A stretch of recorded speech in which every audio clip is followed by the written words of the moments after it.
আসসালামু আলাইকুম। আমাদের নাইট টুর্নামেন্ট ফুটবল আয়োজন করেছিল সাক্কুর পক্ষ থেকে।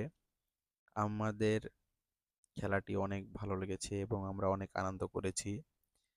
আমরা তাদের কাছে আবারও খেলা যেন হয় ক্রিকেট অথবা র‍্যাকেট, এটা আমাদের তাদের কাছে অনুরোধ। তারা যেন আমাদের র‍্যাকেট অথবা ক্রিকেটের একটি নাইট টুর্নামেন্ট আমাদেরকে উপহার দেয়।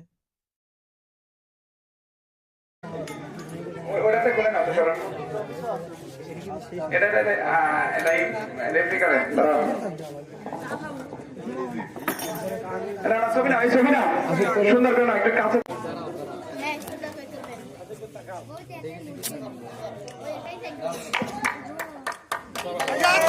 ওকে তালি আচ্ছা আচ্ছা এরকম করে সবাই একটু উঁচা করে বলো এই ছবি নিয়ে কিন্তু ছবি মিস করো না। হ্যাঁ আচ্ছা তো আছে কি বলো আচ্ছা আচ্ছা